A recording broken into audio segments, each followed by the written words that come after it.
Thank you, Ms. Dancho.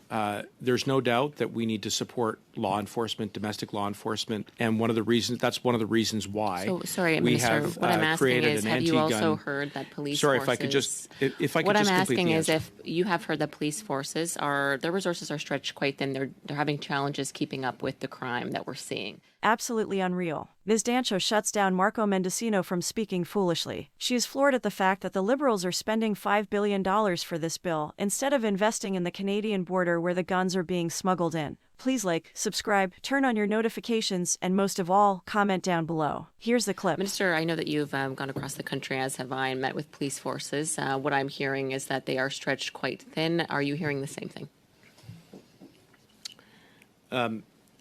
Thank you, Ms. Dancho.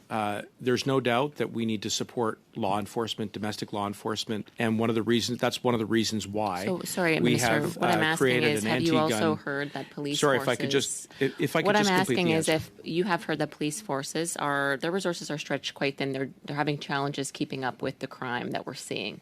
That's what I have heard. Do you agree?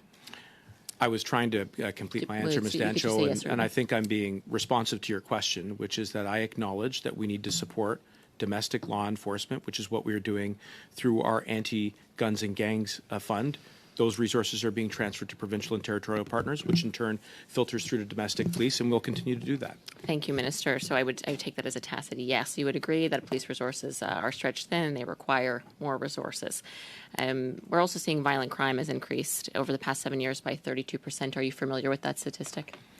I'm alarmed by it, which is why we can't accept the status quo. The Violent Crime Severity Index is also up 18 points, and there were more than 124,000 additional violent crimes last year than in 2015. Are you familiar with that as well? I am, which is why we presented Bill C-21. The vast majority of gun crime is caused by gangs and criminals using illegally obtained firearms. Do you agree? Which is why we've got new tools in Bill C-21 to combat organized crime. According to Toronto police, guns smuggled in from the United States represent upwards of 9 out of 10 handguns used in crime. Do you agree? Which is why we invested $321 million since last year and seized a record number of guns last year at the border. During the 2019 federal campaign, the Liberal platform stated that your confiscation regime of firearms would cost between $400 and $600 million. Recent estimates put it upwards of $5 billion. That's considerably more money than you're investing in additional border protection. Is that correct?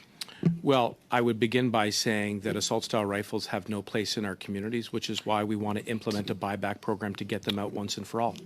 Will you be spending, according to your federal campaign, 400 to 600 million? Estimates say it may be upward of 5 billion. That's considerably more than you've invested in recent years in the border. It's also considerably more than your communities fund, correct? Well, I would say two things in response to that question, Ms. Dancho.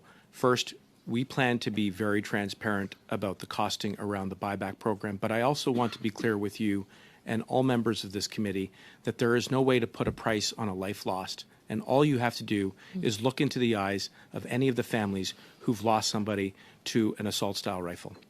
I think it is very concerning that we're seeing a rise of gun violence in our cities. And as I've outlined, and you seem to have agreed that the problem certainly is gun smuggling, but you're investing considerably less money in border enforcement and considerably less money in community protection, although you've acknowledged that that is the primary source of gun violence in our country. I do want to switch gears a little bit and talk about firearms owners. I am a firearm owner. We undergo rigorous licensing processes. We're trained, tested, and vetted. Would you agree? We do, and I respect law-abiding gun owners. I've visited with their communities. I know that they place safety as a premium value.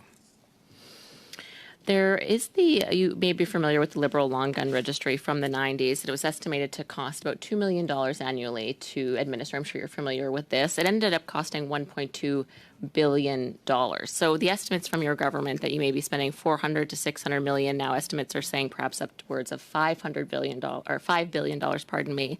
You didn't mean $500 billion. $5 billion. Okay. Well, you never know. Based on your Liberal track record, there is considerable questions to be had about how much you're going to be spending on the confiscation regime. So, Minister, I'm quite concerned of recent news that your government will be redirecting police resources, which we've outlined today in our conversation, are stretched quite thin, dealing with a 32% increase in violent crime since your government's been in office. You're planning to redirect RCMP resources and possibly other police resources to your confiscation regime. Can you comment on that? Well, I think that it's based on some false assumptions, which So is you that, won't be redirecting our CMP resources? well, again, if I could just be permitted to answer your question, which is a thoughtful one. Ensuring that police services who operate within provincial boundaries have the resources necessary to enforce laws to keep our communities safe is not mutually exclusive to buying back assault-style rifles. And the reason is simple. Those guns were designed with one purpose in mind, and that is to kill. And so we believe that by taking them out of our communities You with the outlined that in your buyback opening program, statement, with fair Minister. compensation, If I may just that we will be conclude, keeping our I would communities urge you to safer. reconsider redirecting police resources to your confiscation regime. I think it is reckless and will further endanger our communities, Minister. Thank you, Chair. We respectfully disagree about that.